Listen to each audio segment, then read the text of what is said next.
கர்த்தருடைய நாமத்துக்கு ஸ்தோத்திரம் உண்டாவதாக. இங்கே தெரிகிறது அல்லவா சிலுவை.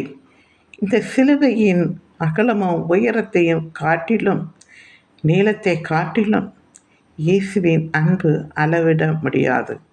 அந்த அன்பை நமக்கு தெரிய வேண்டும். நம்மை மீட்கவே ஒரு பரிசுத்தர் பாவியாக அங்கே சிலுவையிலே தொங்கினார். முழு இரத்தத்தையும் சிந்தினார். அடிக்கப்பட்டார், நொறுக்கப்பட்டார், முள்முடி சூட்டப்பட்டார், காரி துப்பப்பட்டார், கொட்டினார்கள், அறைந்தார்கள், கேலி செய்தார்கள், வஸ்திரத்தை உருவி சீட்டு போட்டு பங்கிட்டு கொண்டார்கள். யோசித்து பாருங்கள், இதையெல்லாம் யாருக்காக? நமக்காக, நம்முடைய பாவங்களுக்காக. ஒருவன் நல்லவனுக்காக மரிக்கலாம், பாவிக்காக மரிக்கிறது. யோசித்து பாருங்கள், அந்த அன்பு எவ்வளவு உயரமானது, எவ்வளவு அகலமானது, எவ்வளோ நீளமானது இல்லை? அந்த அன்பை நீங்கள் புரிந்து கொள்ளுங்கள். பவுலடியார் சொல்லுகிறார், பாவியிலும் பிரதான மகா பாவி நான் என்று சொல்லுகிறார்.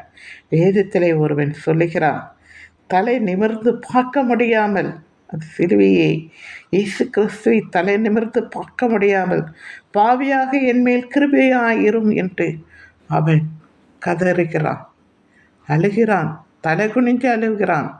அவனுடைய பாவத்தை நினைத்து வெட்கப்பட்டு தலை குனிஞ்சு அழுகிறான், என் பாவத்தை மன்னிங்கள் என்று.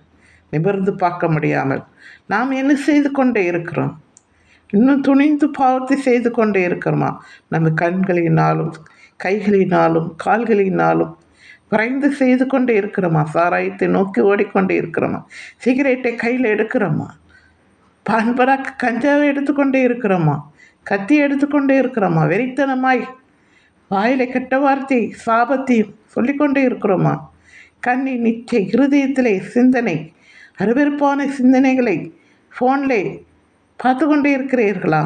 தயவு செய்து உங்கள் பாவங்களுக்காக உணர்ந்து இன்று ஆண்டவரிடத்திலே உங்கள் பாவத்துக்காக துக்கித்து, இந்த பாவியாக என்னை மன்னிங்கள் என்று கதறுங்கள்.